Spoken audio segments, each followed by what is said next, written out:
Day one of unschooling, and I've got my kids helping me to clean the car out. Day 2 of unschooling, we're at the park learning how to have fun. Now they're gonna go grocery shopping with me, and we're gonna learn about reading labels. Wait, let me see if I heard that correctly.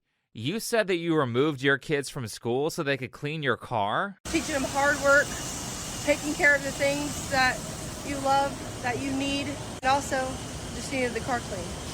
Okay, I just wanted to make sure I got that right. So there's this movement out there called unschooling, where parents are removing their kids from school to teach them a curriculum that's based on the things that each kid is personally interested in. It's sort of like homeschooling with less standardization, which sounds like a great idea initially. I mean, kids should be developing a habit of self-study by focusing on skills they naturally want to learn. But understand that this is the internet, and because of that, people are obviously going to have a bunch of opinions that they haven't thought too much about. And trying to figure out how to let go of what my idea of school is. What if they really do need algebra and I don't teach them algebra? So the fears that you have are so normal. Okay. And algebra is not something everybody on earth needs to know.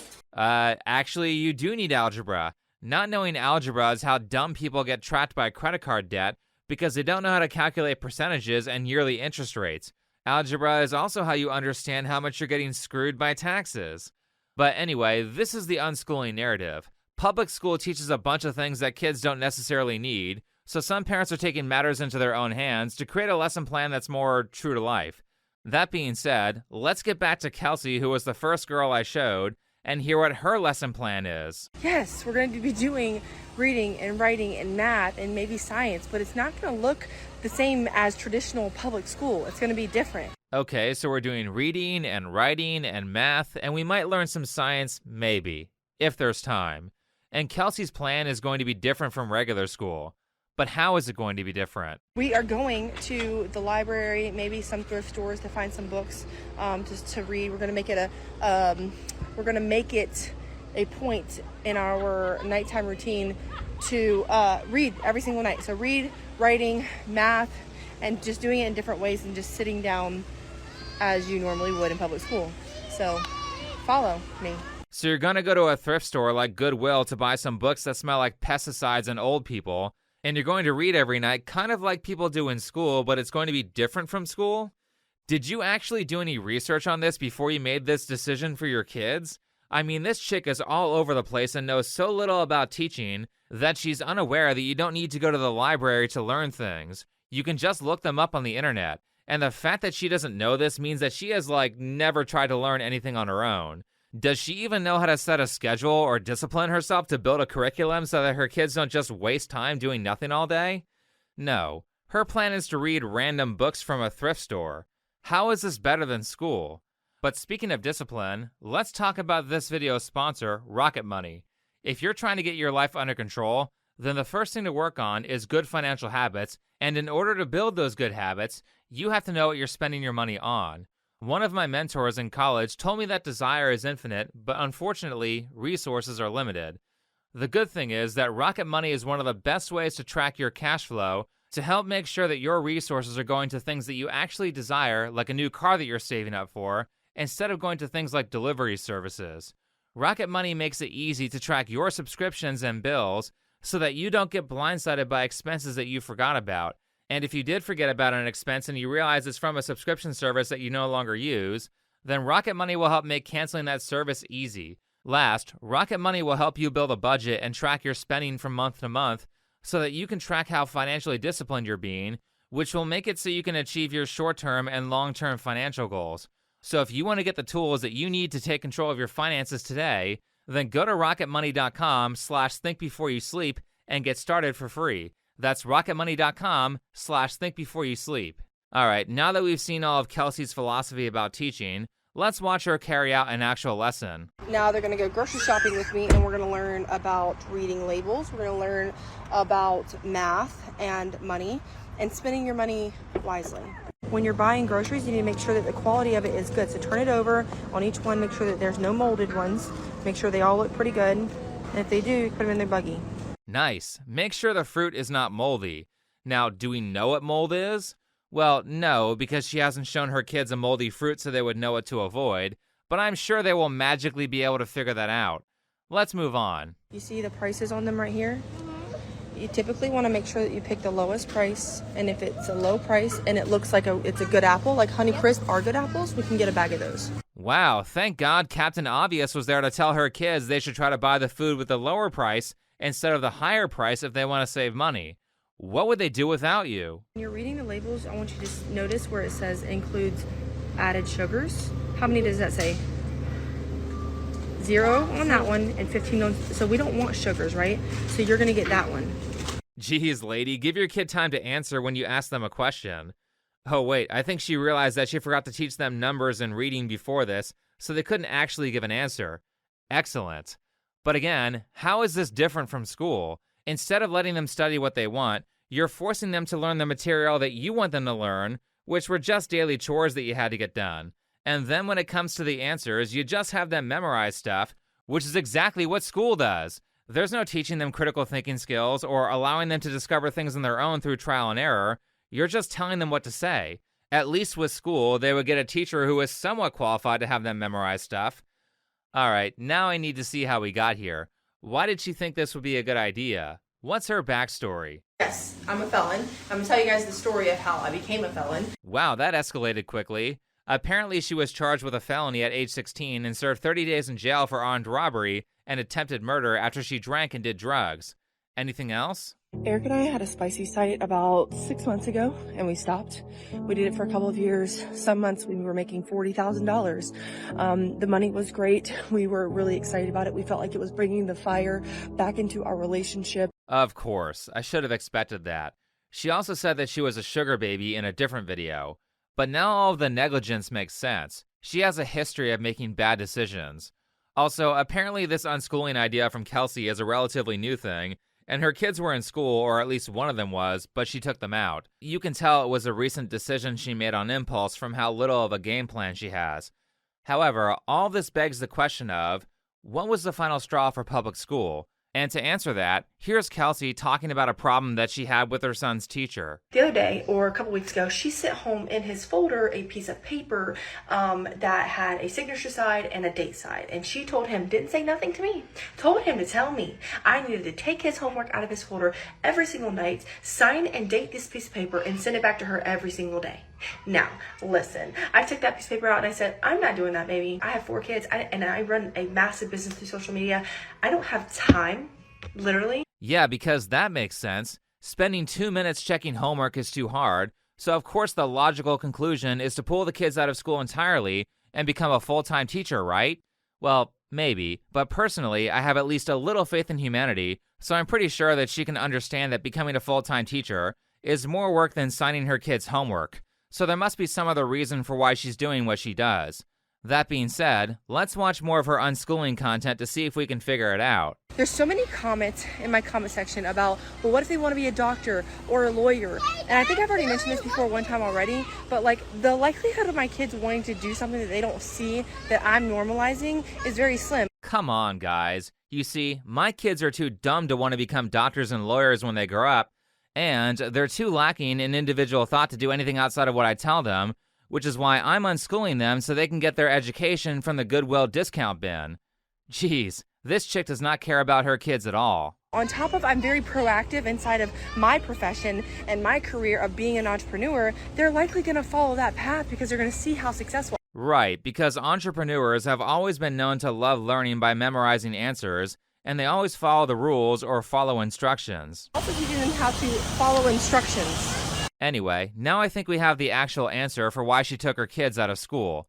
Kelsey works some sort of herbal lifestyle pyramid scheme where she sells supplement powder, and she's trying to push her kids towards that, or use them to promote it, which is why she calls them her downlines. The point to this is I want my kids to live a good life, and I want to create a legacy for the rest of my downline of my family. A downline is a sales term for a person who you recruit onto your team, who you then get a percentage of every sale they make. This is a core feature of pyramid and multi-level marketing schemes, where the higher up you are and the more worker bees you have under you, the more passive income you make. So a lot of people involved in pyramid schemes spend time trying to recruit the suckers who bought their product into also becoming their downline.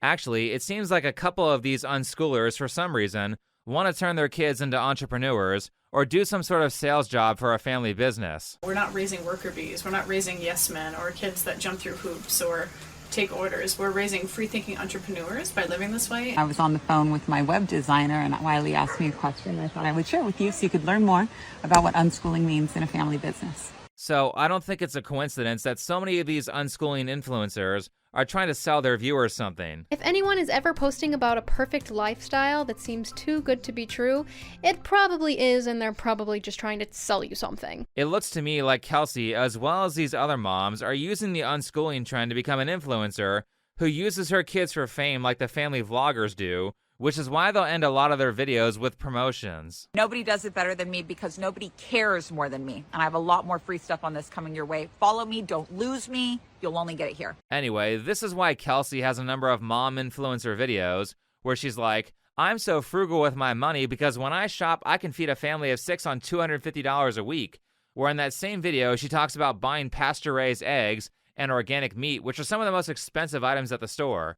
So she's obviously lying about how good she is at saving money, and months later, she said that her budget is actually twice that at $500 a week, which sounds far more accurate. And I believe this is going to be the best thing I've probably ever done for my kids. And I'm really excited. I'm going to record everything. So if you're not following me, you definitely should be, because I am documenting the out of this experience, because I have been feeling in my heart for a very long time that public school is just not, it's just not it. So naturally, Kelsey went viral for saying a bunch of dumb stuff and impulsively jumping into a new lifestyle that she did no research on.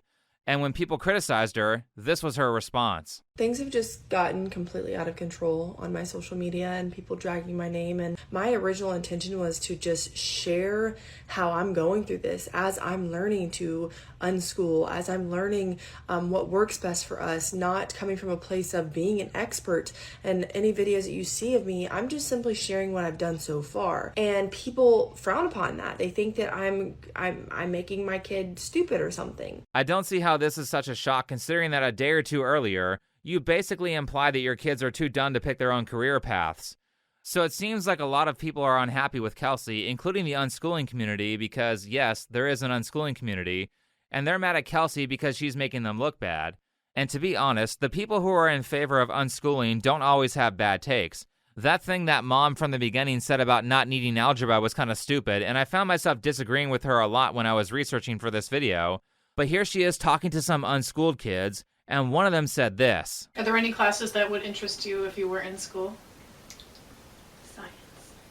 But I don't even know if I would then, because half the time you're reading from a book, you're not actually experimenting and going outside and stuff. I don't know. Right, yeah.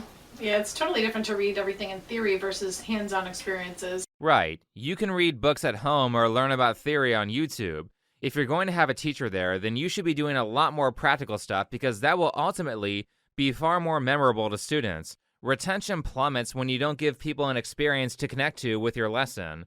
Not to mention that stuff like Common Core math is child abuse. I mean, some of these standardized teaching methods are so obviously a stupid way to teach kids that I have a hard time believing that they aren't intentionally stupid, and schools are purposefully disconnecting lessons from real-life examples so that corrupt people in government who are in charge of this stuff can pretend that they're teaching kids something without actually teaching them something. And I just don't believe that a public school standardized curriculum, and even most private schools, are not honoring enough of the individual's journey. And not only is there a risk of children's curiosity and sense of wonder and creativity being crushed, I believe that that's happening for the majority of kids who participate in standardized education. Correct. I believe that school is very good at demoralizing kids, as well as getting them to dislike important self-educating activities like reading, because more focus is put on proving that you read books like The Odyssey, which is a great story, by the way, instead of focusing on getting students interested in the material. Like, I swear I've sat through classes where teachers take Greek mythology, which contains some of the most interesting stories known to man, and make them so boring that I'm falling asleep during the class. How do you take stories that are so popular that people have retold them for over 2,000 years and make students hate them? That's like doing a class on the Avengers movies and teaching it so poorly that your students can't stay awake during the lesson. The reason that you hate reading is because schools force teachers to constantly make kids prove that they're doing the assignment. So instead of just reading chapters 1 and 2 and moving on with my life like I would do if I was reading a book on my own, I now have to basically memorize 5 to 10 questions that my teacher assigned, so I can find the answers while I'm doing the assignment to prove to the teacher that I read the book, which means that instead of enjoying things like the opening scene of Avengers Infinity War, I'm sitting there waiting to see some nonsense like what socket of the Infinity Gauntlet that Thanos puts the Space Stone into, because that's question 3 on my homework assignment.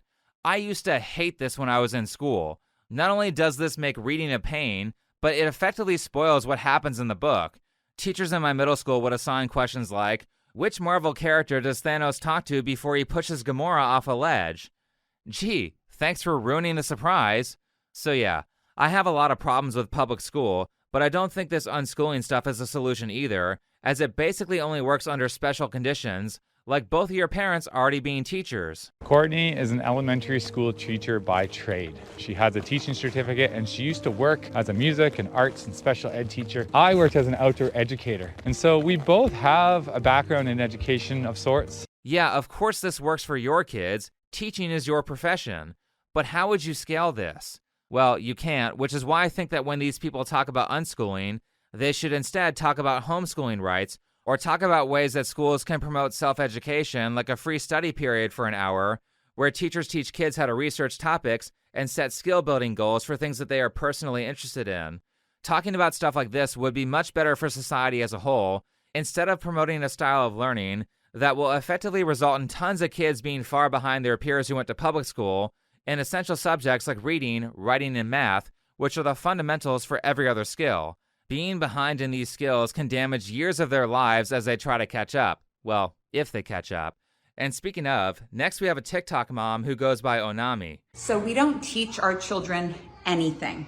Everything that they learn is in response to either their interests or their questions.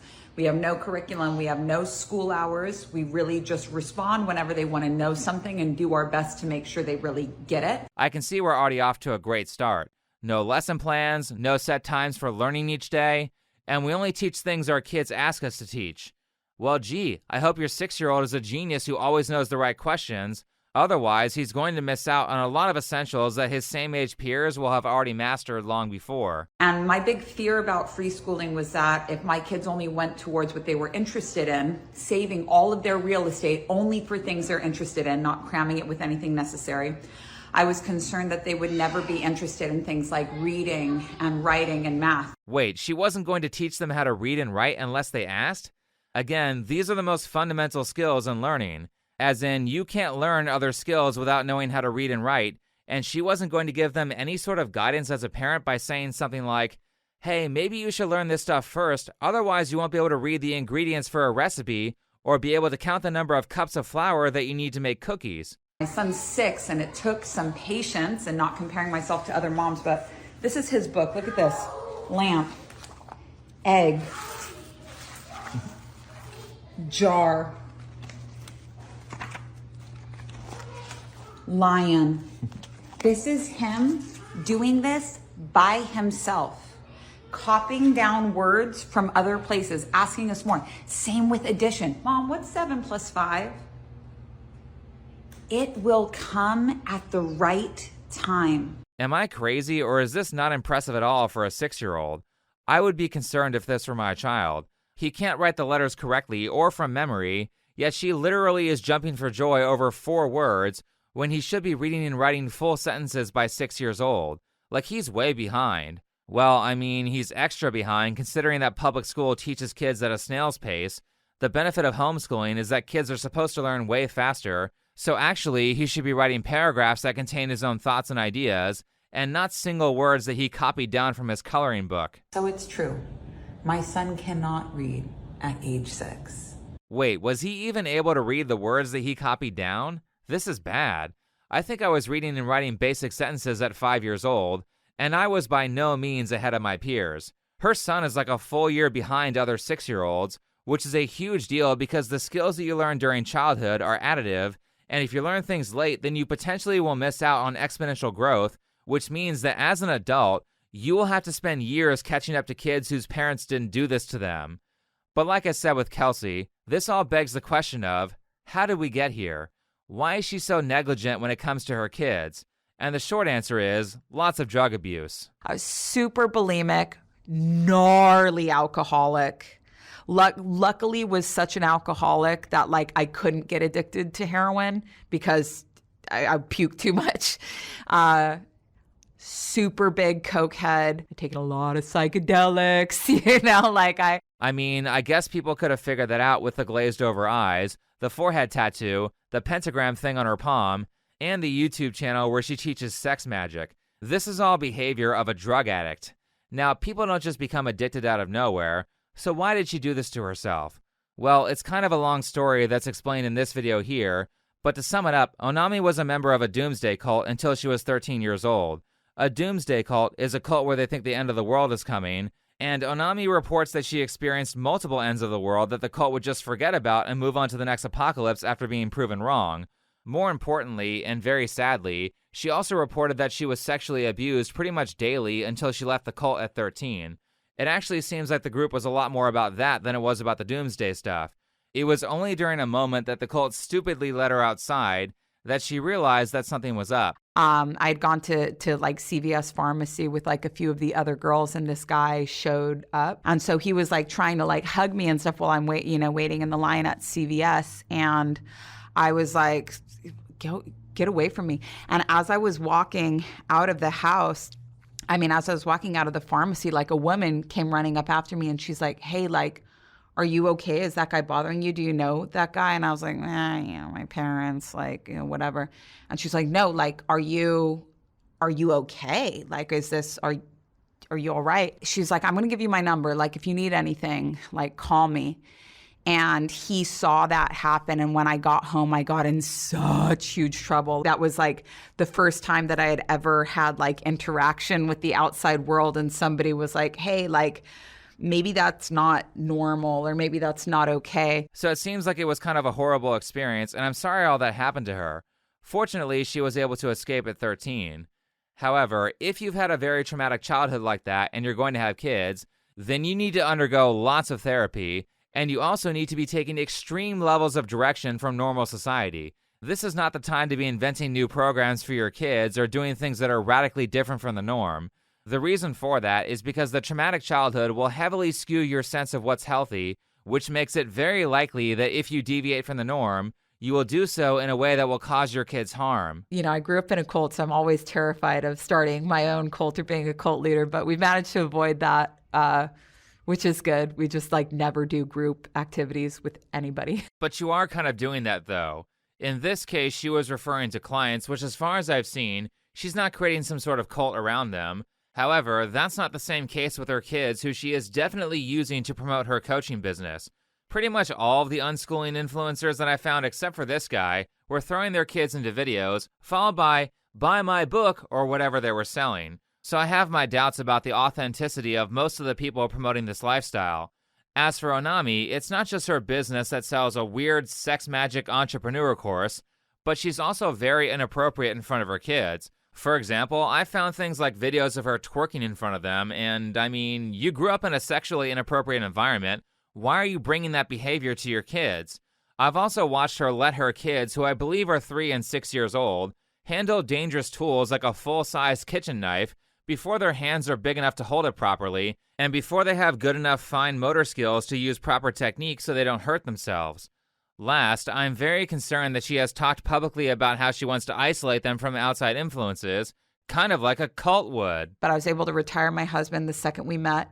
We don't have nannies, we don't have cleaners, we don't have anything. We're with our kids all the time. This is my like trauma response. I'm like, I'm not leaving my kids with other people, and that's just how we're doing it. This is also something that Kelsey, the first girl I showed, said she was doing to her kids too. In fact, she's made multiple TikToks on it. We don't actually need socialization skills. We need to know how to communicate, which you can do with your parents. We need to know how to connect, which you can do with your parents. And those are skills that you take for the rest of your life to make friendships. Kelsey also said in a different TikTok that she's fine with her kids not knowing how to socialize because she never leaves her house and she's still happy and successful.